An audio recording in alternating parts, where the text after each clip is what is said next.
Good evening to all of you, and a very warm welcome to our tonight's Zoom event. The event is being organized by Harmony House Kuwait and Bahrain Meditation Center. Our guest speaker, Ms. Antonella Ferrari, she will share with us tonight her insights and her experiences on the topic of cleaning our hearts. And yes, it's true that sometimes all of us, we do feel some heavy feelings in our hearts that we feel the urge to clean them.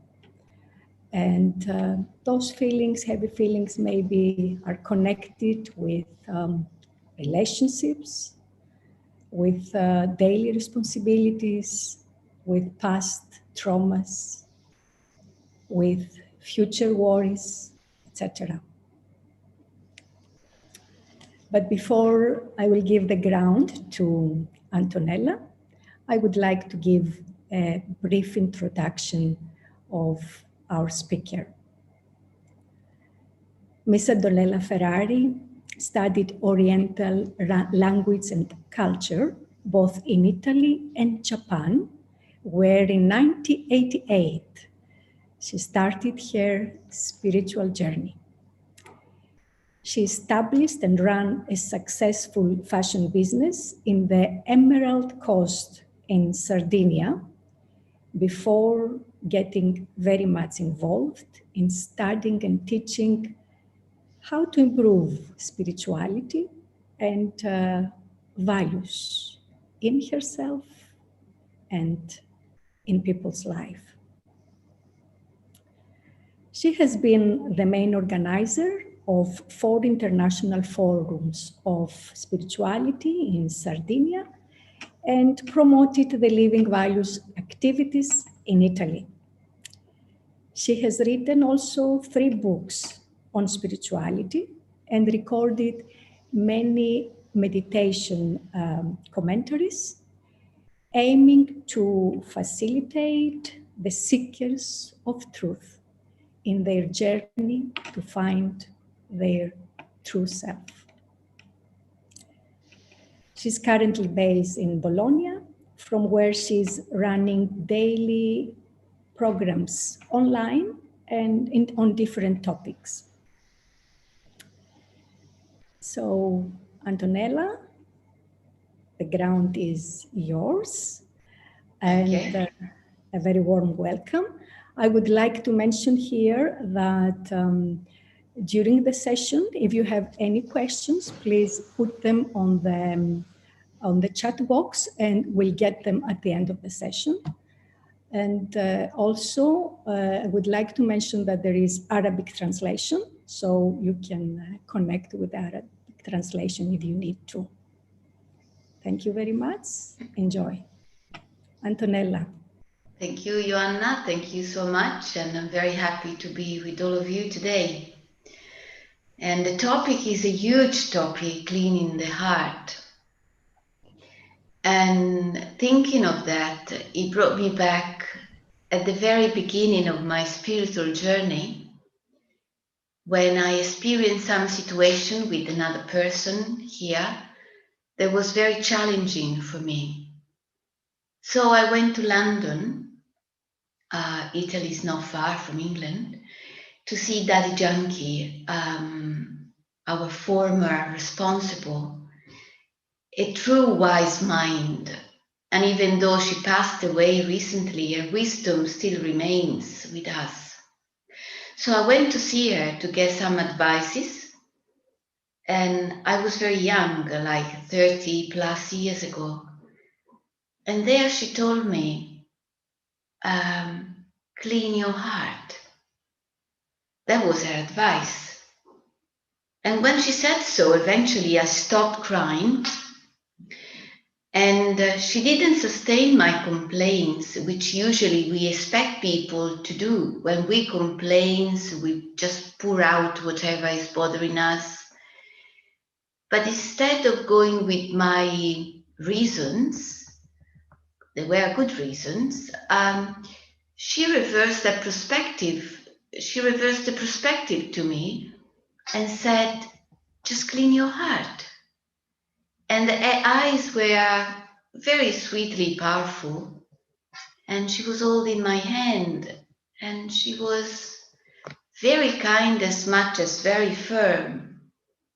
And repeating, just clean your heart. And that's when I did realize that everything that happened can be approached from 3 different layers. One is the superficial layer, the one that I think I'm right.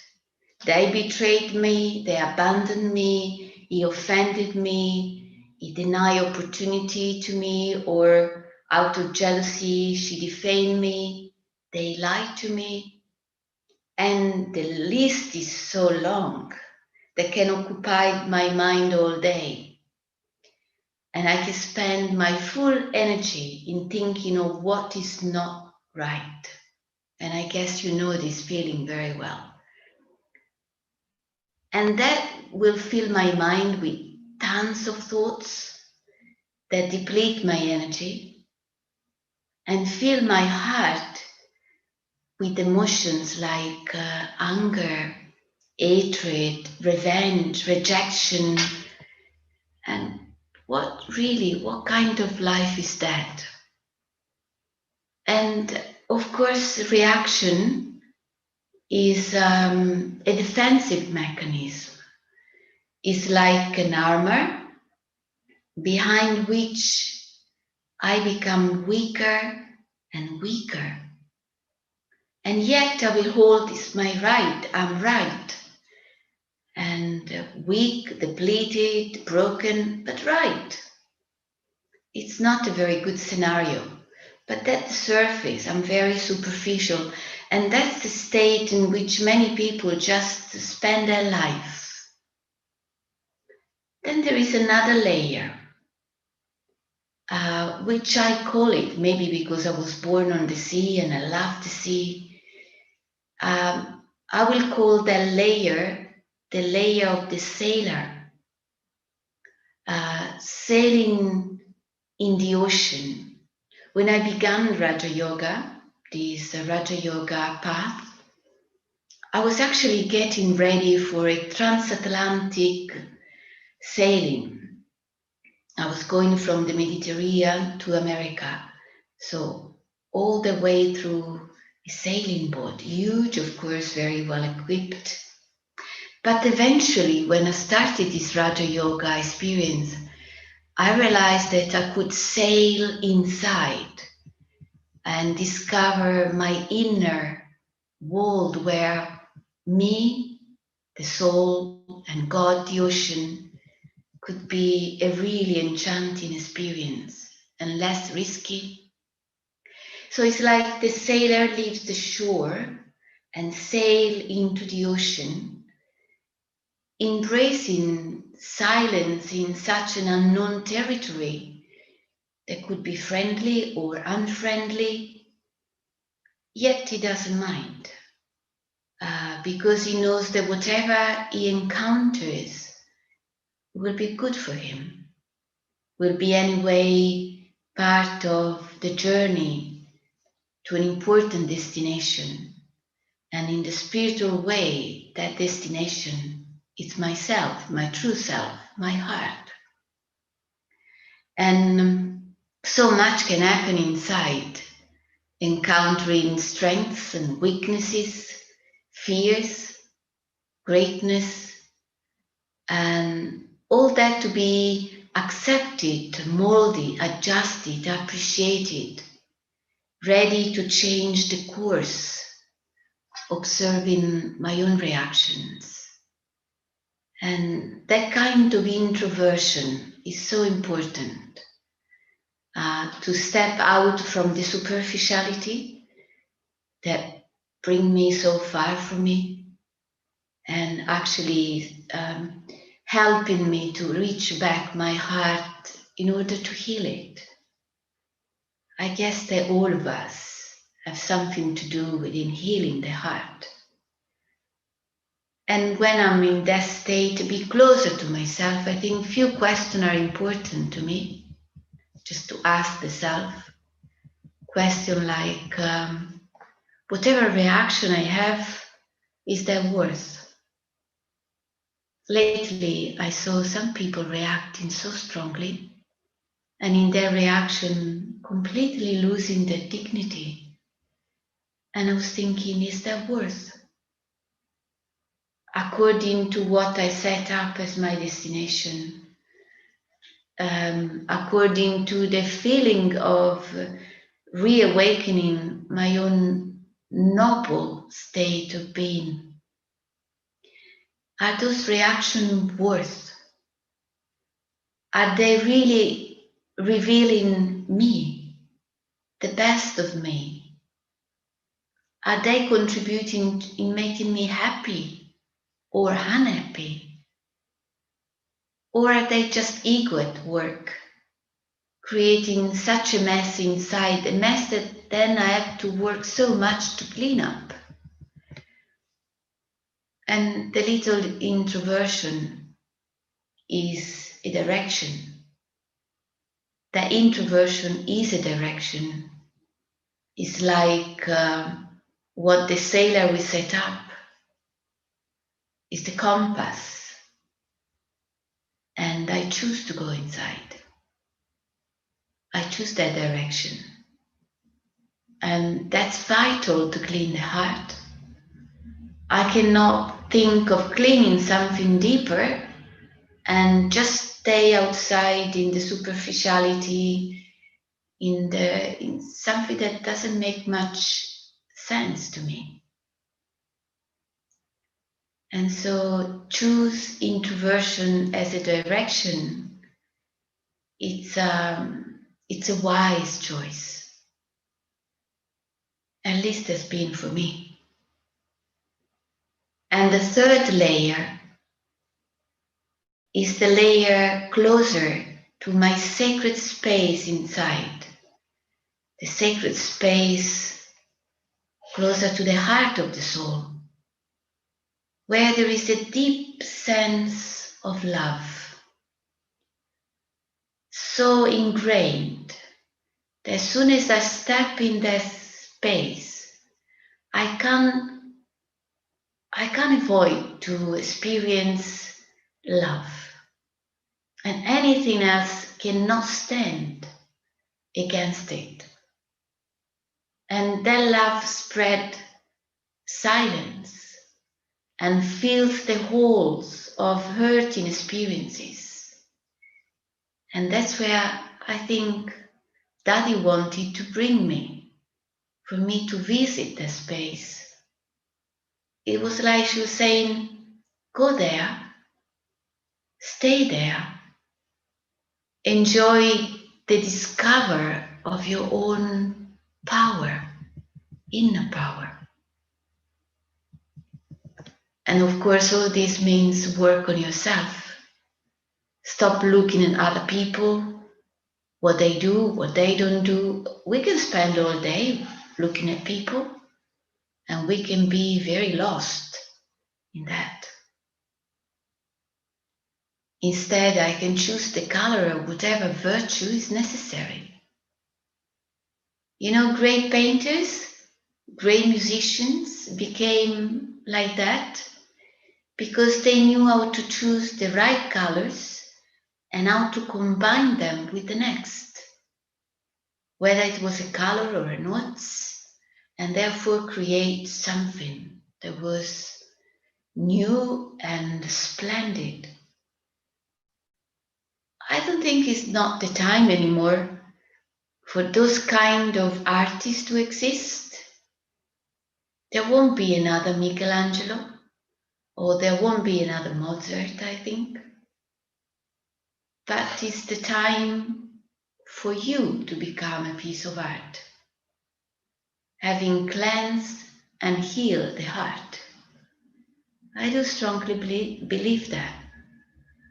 It's the time for each one of us to become that kind of wonder, a real piece of art, having cleansed and healed our own heart. Because unless the heart is clean, I cannot really express something good, something wonderful, something magical. And each one knows what's the need of the time, according to our own experience. It could be compassion, it could be forgiveness, big topic, forgiveness. It could be love, humility, simplicity. So according to where we are coming from in terms of space inside, we have a different work. But something common to all of us is that a clean heart is a powerful heart, strong, stable, ready to face whatever. And we care so much about ecology, a clear sky, clear water, pure water, clear everything. Pollution is everywhere and is a major concern for the world. But what about the pollution of our mind and the impact that they have, all those thoughts on my heart and my feelings? Often we speak of a broken heart, a small heart, a shrinking heart. So many objectives for the heart. But of course, I think the aim is to have a big heart, a pure heart. Very important to have a big heart. In fact, few practices, just to be practical, like key steps to clean the heart. We are going to see a few. One, practice generosity. Generosity is such an incredible energy that brings sweet rewards. And definitely I cannot clean my heart if I'm stingy or greedy.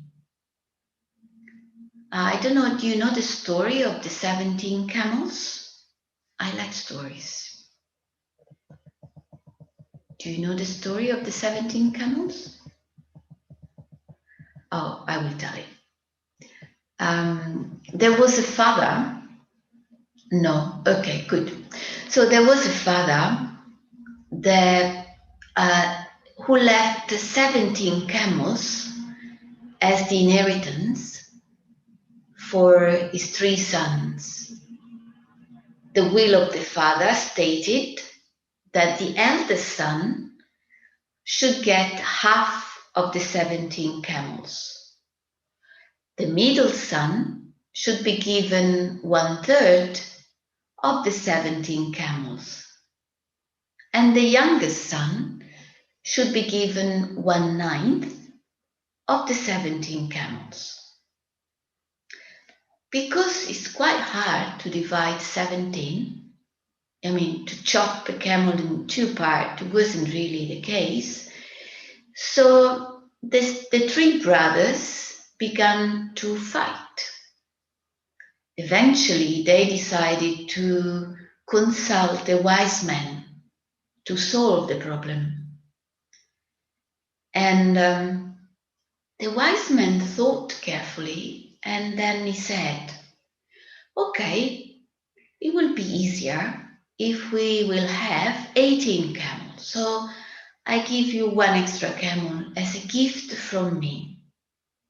So now we have 18 camels. Are you good in mathematics? Because you might need to help me in the accounts.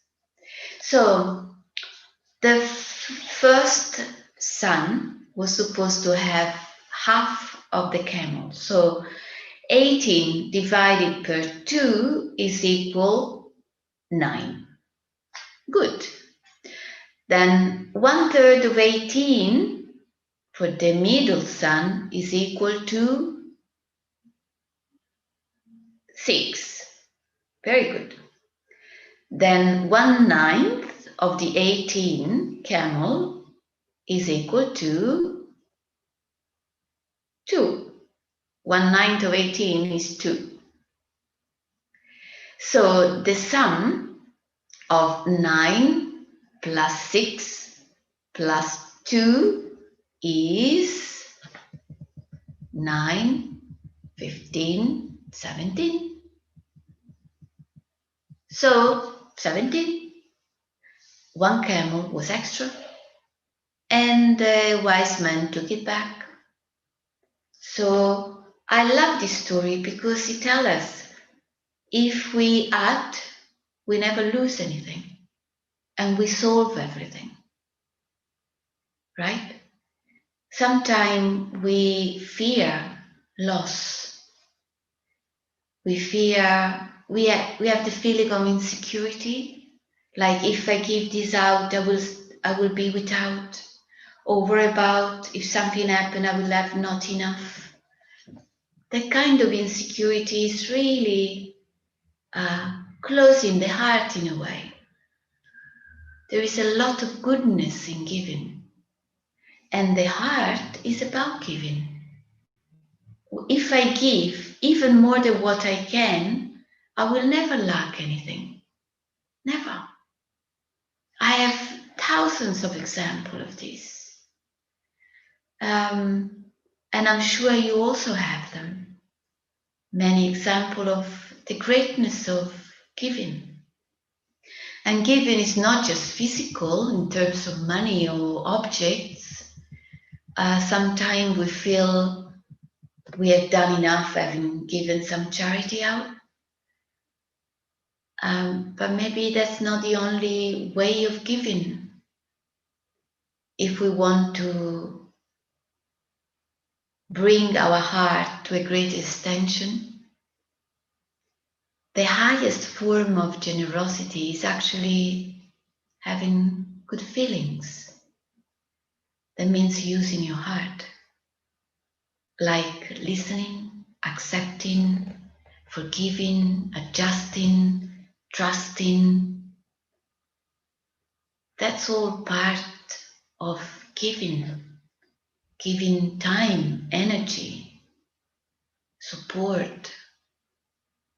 And it's incredible, the law of karma. Whatever you give is bound to come back. Some time ago, someone used me as a target and reversed many lies. And I had to face that kind of turmoil. And I asked myself the question, why am I experiencing fear? Because that was the feeling. When somebody attacks you, it's easy to go into fear, I don't know. So I asked myself, why am I experiencing fear? What do I fear? And the answer was, losing my comfort zone, but I will be happier, more free. Push is like a push towards a change, which is maybe we avoid because we are so comfortable in our comfort zone. But when we lie back in some comfort zone, we forget that the inner work of growing, expanding our horizon, and improving the capacity of our heart is never finished. And so any test that comes, any challenge that comes, is actually a gift that pushes myself to move forward. And in that case, the generosity was, in spite of what people did, let me go back in the sacred space where I feel love I experience myself being love, and I can share that love. And that's where I want to stand. I want to stand in that space. Otherwise, if you stay outside, so many things can happen. And of course, stability becomes an issue. In fact, you cannot buy stability. Stability is the price of benevolence over a long period of time, consistent in creating good feelings. Then when I need, because an obstacle comes, like we're just going through a lockdown, we don't know what's next. So how well are we equipped to face whatever is going to happen next? But if I accumulate like a stock of good feelings, those good feelings become strength. And that strength is stability. And but it needs to be consistent over a long period of time. And then it will be my strength, my armor. Maybe a kind of reaction can creep in, but it will last very short if I did accumulate a lot. So the practice of good feeling over a long period of time, no matter what, and even if nothing happened, I can just look around myself. So many people are sad, desperate, in pain. How much good feeling can I produce as a vibration to reach them? I help them and I help myself because I'm building my capacity of benevolence, of stability. So a key point to clean the heart is generosity at various levels: practical, physical, good wishes, benevolence. And another step is honesty. In terms of looking at my own self and my own responsibilities, rather than blaming people. It's so easy to blame people for what I feel. Everybody can do that. But to be honest, honesty in terms of I take my own responsibility for what I feel, how I feel, instead of judging, criticizing, gossiping. You know, there's somebody they criticize all the time. It loses the smile. Have you noticed that when people criticize and judge all the time, they hardly smile? They lose the smile in judging and criticizing. And they become also a bit heavy to be around. Forgiveness is the most silent but powerful voice of the heart. And rather than judging, I choose forgiveness. Rather than criticizing, I choose understanding. It just makes my heart happy.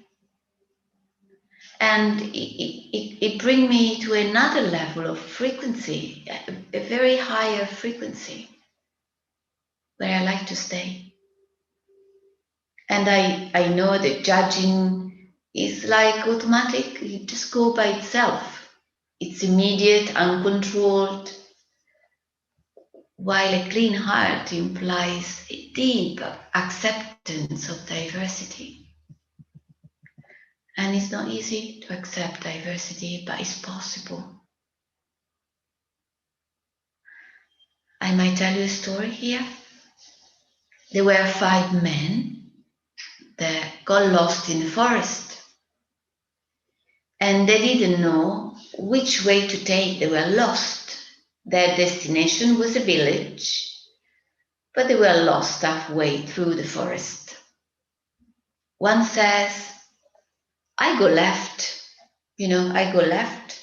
My instinct tells me that I go left. The second one said, well, I go right. I have this feeling that that's the right path. The third one says, well, I'm going back where we came from. That's safer. And the fourth says, I will go straight and see where it takes me. Well, just go straight. The fifth one stopped and decided to climb the highest tree and look, the direction. And so he saw where the village was. And so he went. And he was thinking, oh, I'm so clever, I'm the only one that thought about climbing a tree, looked the area, and so I could reach there in the shortest time. I'm so clever, the others were so silly, They didn't even think, they just chose and went. In a way, he was right. Oh, something happened there. Okay. In a way, he was right. But his ego was also, exploding. And he didn't consider that there are other options. It's like, I can choose the best. I can be perfect in doing whatever. But I might lose the feeling of things and the enjoyment of life. In fact, everybody out of the 5 choose the right path for them. Like the first one took a long tour, but arrived to the destination, to the village, but he explored a wonderful part of the forest. So he was so enchanted by the beauty of the forest.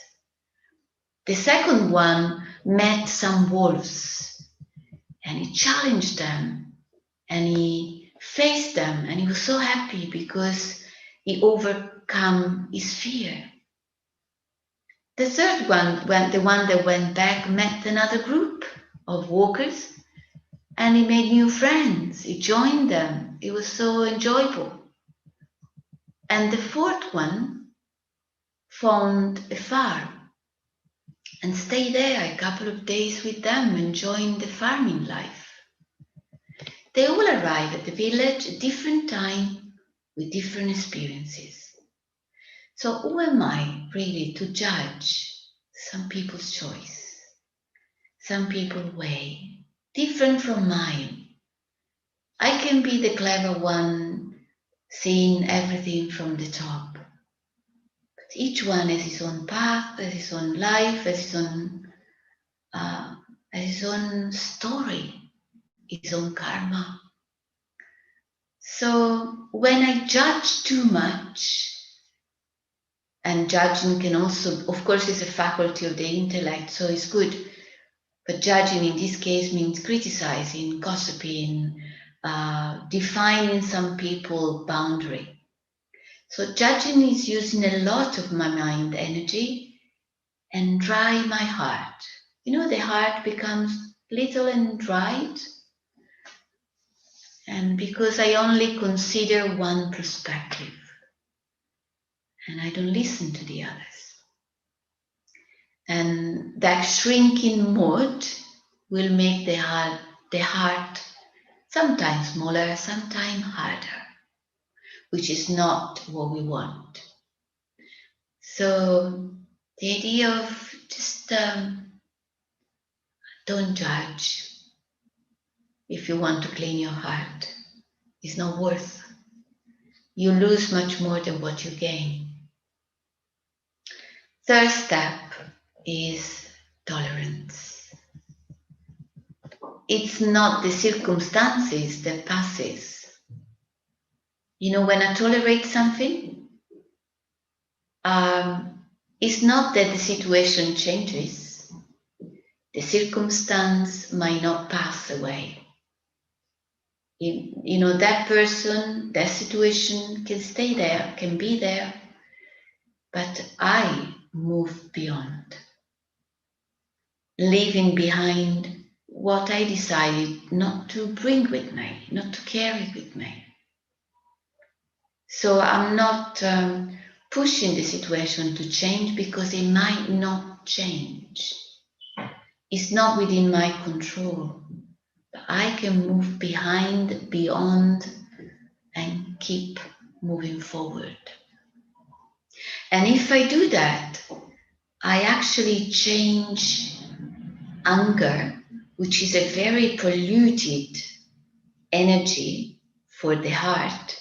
You know, when we are angry, the heart is just beating fast, getting even sick. But if I change anger into tolerance, then it won't burn like a fire, but it will burn my old karma. Cleaning the heart has got a lot to do with my invisible bank account called karma. And if there is a karmic account between two people, it requires one of the two to break the chain, the bondage of karma. And if the other cannot break it, let me break it in terms of cutting that kind of chain. And to break it, it just requires me to avoid fuel the reaction. Anger and anger will make a war, but anger and peace will break the karma. At least it will take maybe some time, but it will start doing that. The meaning of karma, yes. Karma is the incredible law that implies cause, I do something, and the result, which is the effect.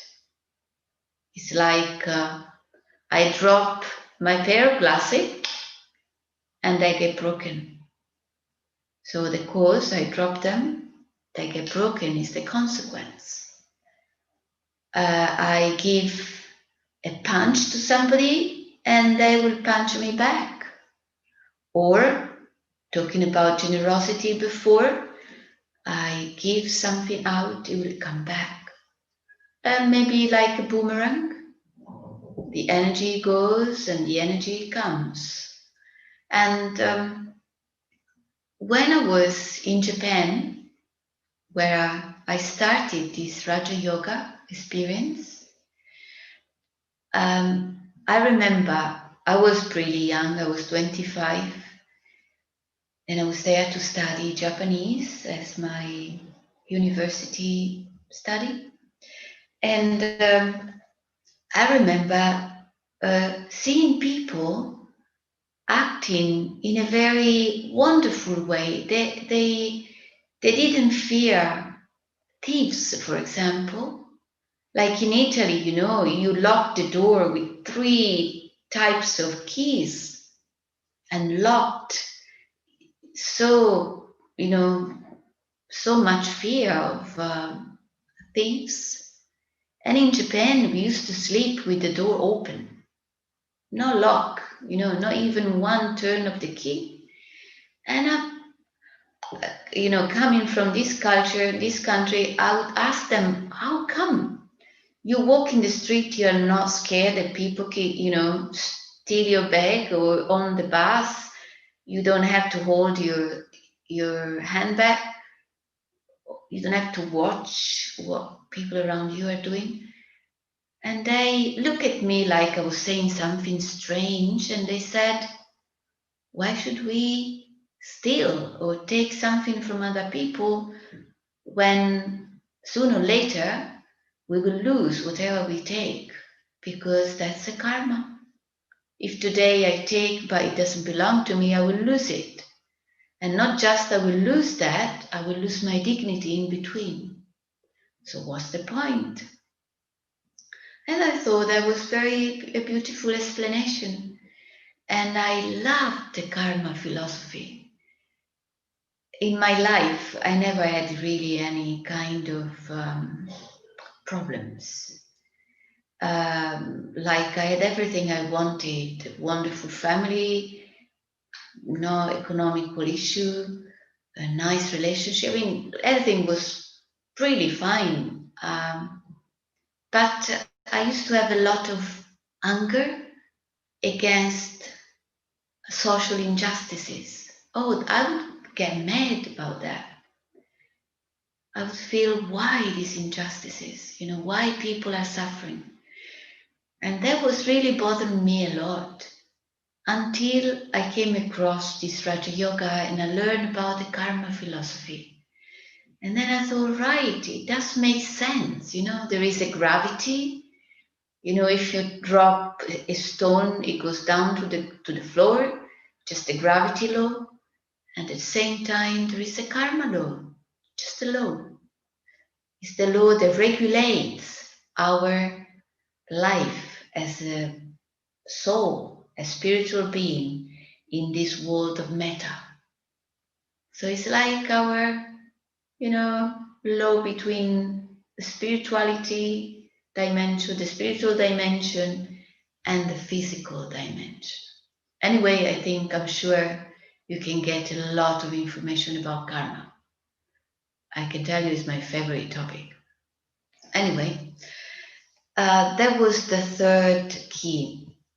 The fourth key is the practice of shifting from entertaining negativity to sustain positivity, so that I can reduce the space from being outside, being distracted by whatever, being involved in different emotions, to go back to that sacred space and make the distance shorter and shorter. It's just a practice of moving from the negativity to the positivity. And if I don't watch myself observing the damage that negativity does to my mind and my heart, then I won't see the point of intervening. I will think it's normal, that's my mind, that's me. I hear so many people saying, but this is me, what can I do? I'm like that. And it's like not even taking, the reins of my own transformation. But it's possible to shift and do it quicker. The more I observe how negative can be some thoughts, how damaging can they be, how they will improve the heaviness of my heart, and how will make it dirty rather than clean. So if I observe this and I don't want to be in that way, I will intervene. And it's just switching on and off like we do with the light. Oh, do you like story? I've got another story here if you want to. I don't know the timing. Maybe there is no more time. Do we have more time? Or yes? Okay. So it's a story. Me too, I love stories very much. There is time. Okay. A woman was always crying because she had two daughters. The older one was married to an umbrella shopkeeper. So when the sun was shining, she would cry because, oh, poor daughters of mine, she won't sell any umbrellas, it's sunny. But she also had the second daughter, the youngest daughter, and she was married to a noodle shopkeeper. And noodles, like spaghetti, they dry at the sun. So when it was raining, of course, one would sell umbrella, but the other would not dry the noodles. So she would cry for her, thinking, oh, poor daughter, she won't sell any noodles. She won't produce any noodles. And one day a monk, seeing this woman constantly crying, she told her that she could invert her perspective. It sounds silly, but can you recall a moment in which you could just reverse the perspective as much as this woman could change her perspective? And so when it was raining, she would smile because the daughter would sell umbrella. And when it was sunny, she would smile because the other daughter would sell noodles and dry them. So she had the reason to smile all the time. So how many reasons are there every day that could make me smile? Some would make me cry, maybe, but there are many, many more that would make me smile.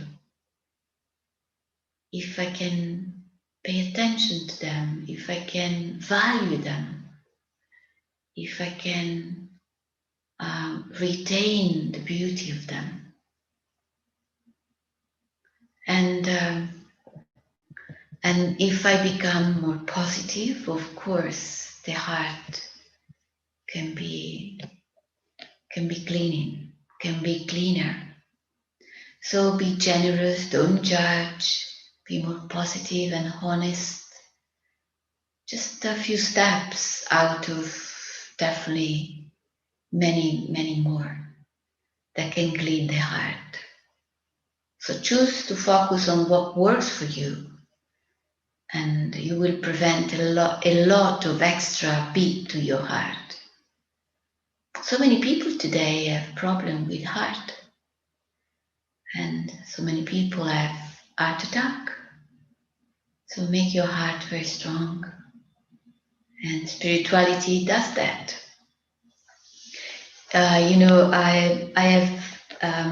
I discovered a few years ago that I have an aneurysma at the heart, and I didn't know.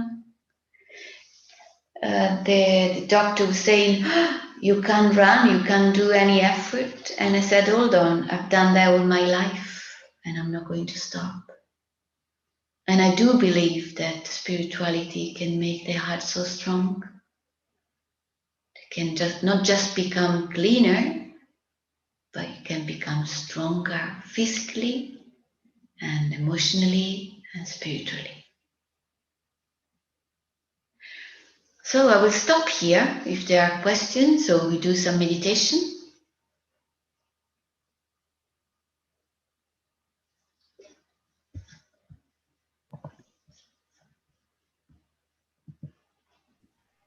Yes, Antonella, we can have some meditation. Okay, good. Okay, so in the meditation we will include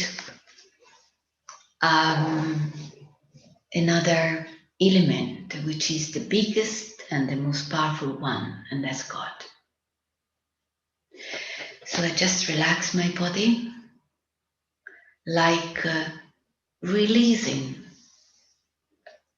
all the energy of the day, and just observe my thoughts.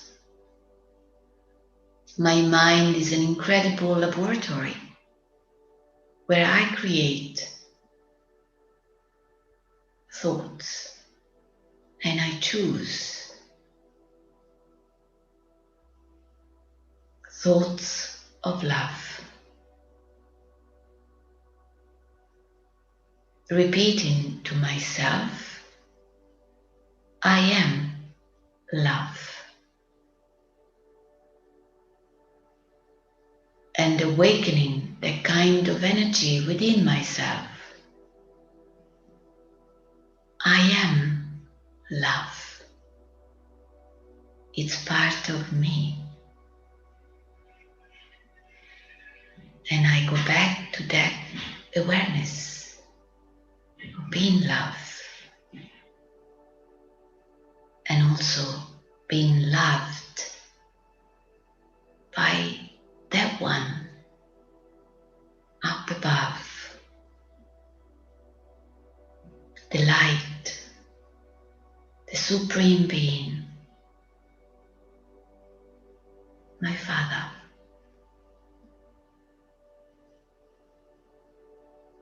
And when I bring my awareness in front of him, I can absorb his energy.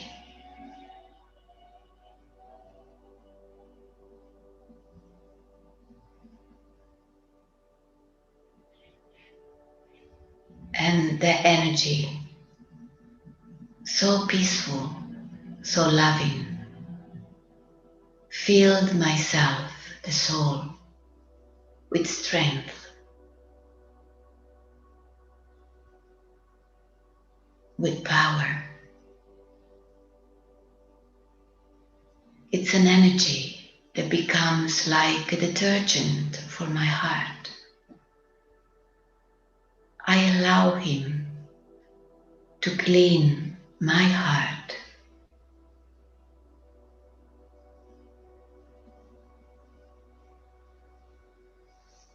He knows me more than anybody else.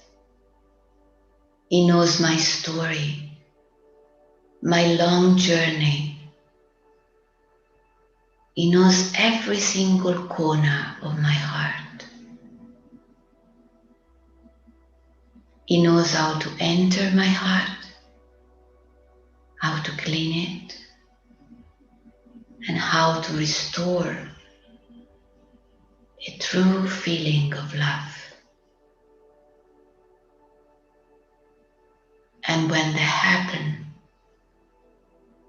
I feel to belong to that energy.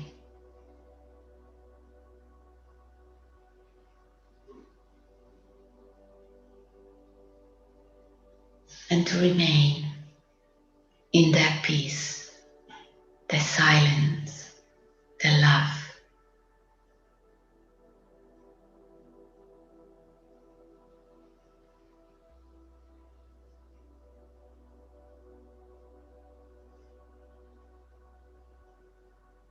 And I keep absorbing his energy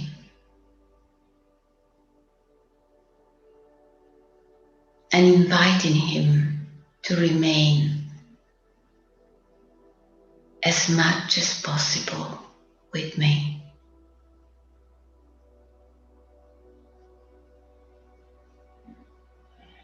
It's like the child sitting on the lap of his father, and the father takes full care.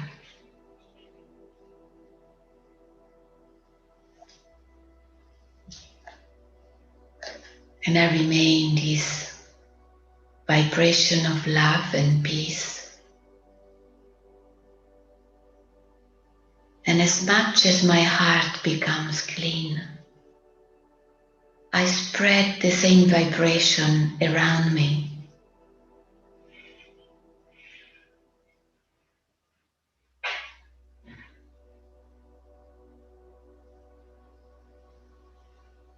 And I decide now to create 3 thoughts that I know will help me to clean my heart. One maybe about forgiveness, another thought about letting go, and another thought about acceptance.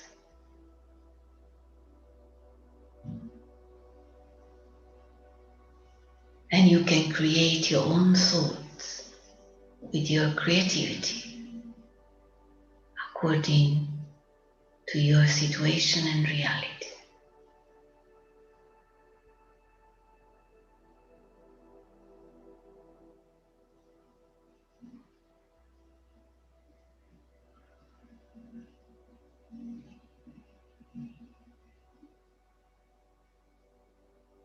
And I do a deep breath, like storing inside all the energy of peace and silence that I experience. Observing my mind and the thoughts that emerge, and realizing that every single thought is a seed, and the seed can help in cleaning, or vice versa. So let me create powerful thoughts, thoughts that rise my consciousness very high, beyond, that clear my mind. A clear mind and a clean heart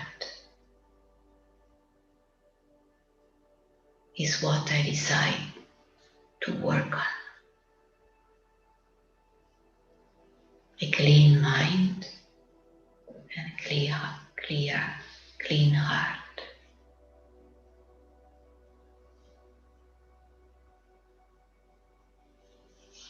It can be an important focus.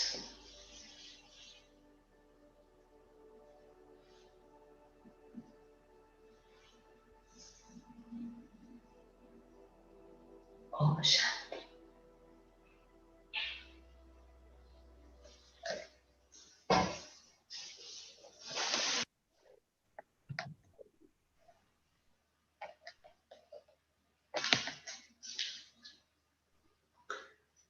Okay. Om Shanti. Om Shanti. Thank you very much, Antonella, for sharing these beautiful insights and speaking from the heart, actually. We all felt that it was really from the heart. And very beautiful, the keys indeed to follow in order to clean our heart. And here I would like to maybe take some questions. Yeah, sure. And there is a question. How long I need to get a clean heart? Yeah, I saw that. That question is actually very good. Sorry, hold on. Okay. It depends of you. Because how much am I willing to work on myself? That will be the length of time that I need it. I remember when I began this path, I really wanted to go fast. Like what an incredible amount of information that can really change my life. And I was very thirsty of improving, changing, feeling happier. And so, do you know what I was doing? I was, that time there was a Walkman. Now it's all very different. But those was the time of the Walkman. So I remember I was in Singapore. I was traveling, and I took one tape at that time with some meditation commentary, and I put it in my ear 8 hours for all day long, I was just traveling around, sightseeing. And then in my ears, I would listen a meditation commentary back and front and back all day. And I was in my world. It was so powerful. It was like I was flying. I don't know. It was just an experience of being in that energy, of being with me. It was actually I was enjoying being me, and being with God. I was atheist before, so that was a big step. And so it depends how much you invest. It's like a businessman would say, how much do I gain from an investment? It depends how much you invest. If I invest a lot, I might get a lot. So if you invest a lot of thoughts in that direction of positivity, generosity, honesty, responsibility, etc., then you can be very fast. It's just up to you. Did I answer? How can we let go of aggressivity? That's the question. Aggressivity is a defensive mechanism. I become very aggressive when first I'm attached to something and I feel that that something or that someone is somehow possibly taken away from me. So I become aggressive because I'm defending somebody or someone that I think belongs to me. So whenever there is attachment, there is aggressivity. And that's why I don't need to work on aggressivity, I need to work on attachment. That means detachment. We all know attachment a lot because I think in one way or another we were all very attached, first of all to this body. But what is detachment and the greatness of detachment? So that's maybe my reflection. And if I can get it into detachment a bit more, then I will be less attached, less aggressive, less into the mood of, defending, wanting, etc., etc. So that's what I think is necessary. And maybe a little tips on how to explore something. Like if I want to know a bit more about detachment, for example, but it could be any other virtue, I can ask myself a few questions. This is what I do when I churn. Churn means exploring deeply something. And that is, what does it mean to me? Like detachment. What does it mean to you, detachment? Well, for me, detachment means, or maybe I can even go Google the academic definition. And then what will be the benefit if I get more detached or if I become more cheerful or whatever? And so what's the benefit? Because unless I see the benefit, I will not invest much in it. And the third question, what are the obstacles that I encounter in order to get it? Or maybe, some kind of mindset or culture or whatever. Or the fear, some fears.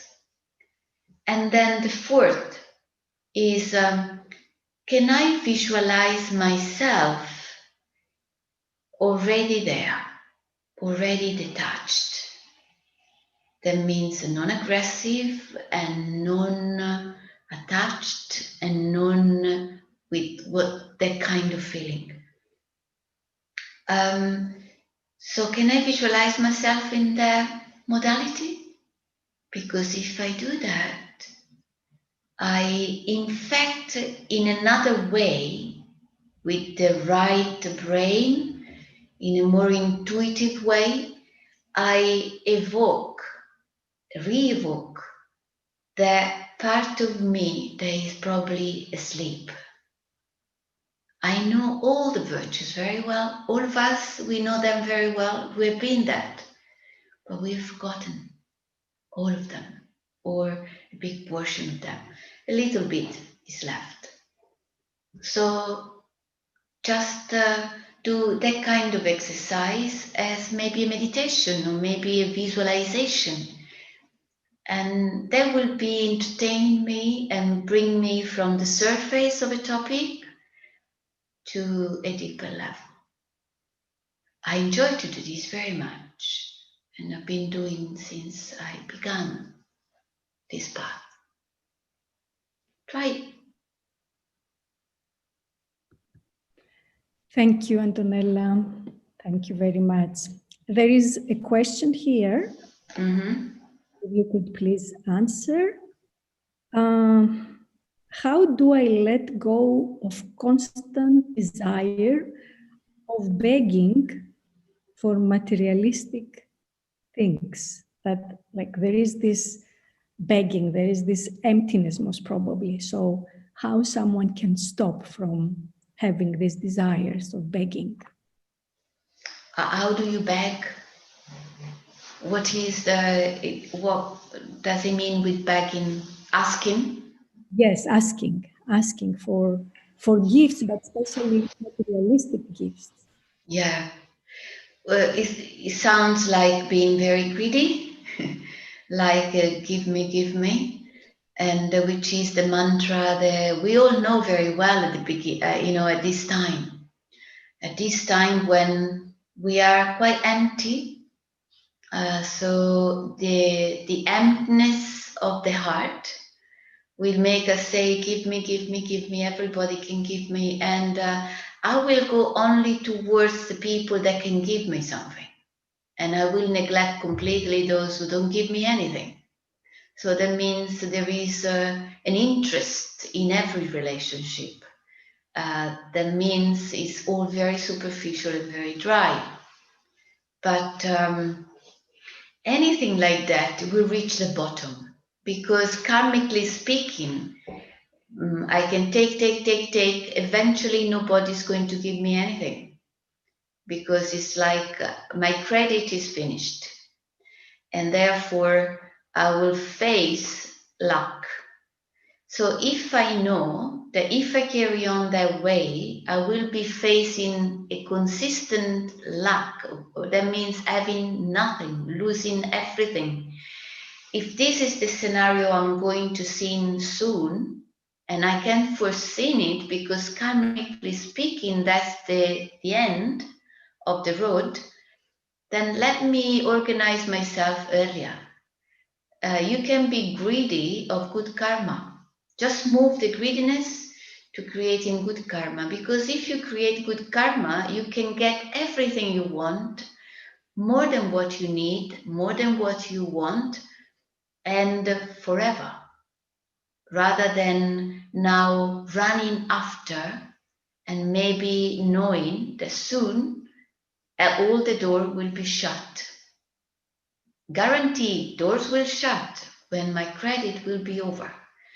So let me invest in accumulating such a bank account, the karmic bank account, that I know nothing will never be lacking. But I just need to be aware of that, the law of karma.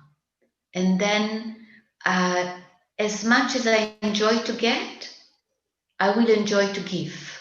And every day as a practice, let me give out something. At 3 levels, physical, like object or money or anything, even little, like a candy. Or let me give a candy to a child. Let me give something that, like a book, to somebody. Let me give a dress that I don't use, but I can give it out. So every day, let me practice to create that sanskara, that imprinting in my personality. And 1 level physical, 2nd level with my words. Let me speak nicely about somebody. Let me say, oh, that person is so kind, that person is so good, that person is so patient. Let me be generous with words. And third, with my mind. Let me create thoughts of acceptance, serving somebody. If I see somebody sad, can I give them some relief? And so I practice and build up that kind of habit in my personality in order to become generous. It's really the time to do that. Otherwise, sooner or later, I will have to pay the bill.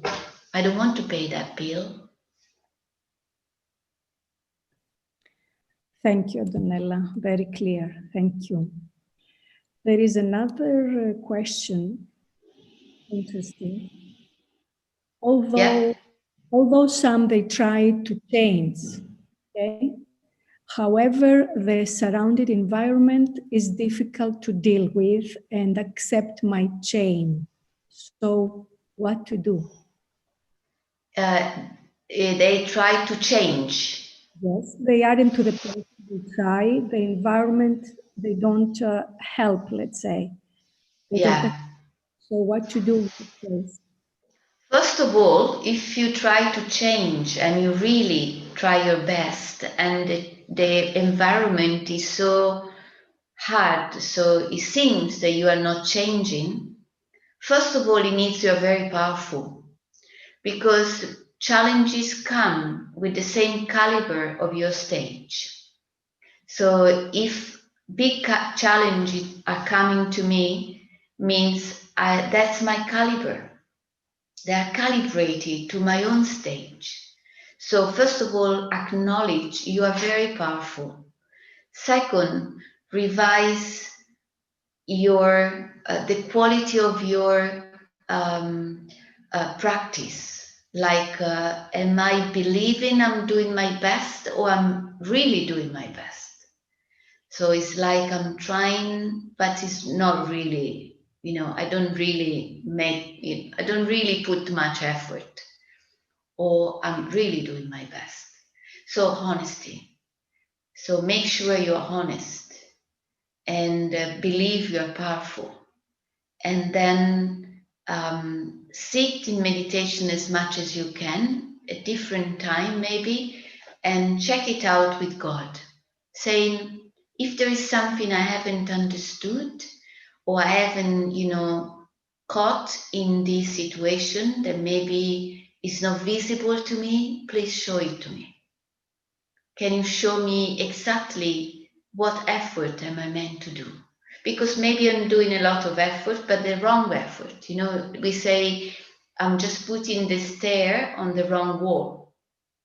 So make sure the effort you do is the right one. Because I might tolerate somebody when I'm supposed to face it. Or I'm facing it and I'm supposed to tolerate it. So check is the right effort. And then revise if it works or not. Yeah, thank you, Antonella.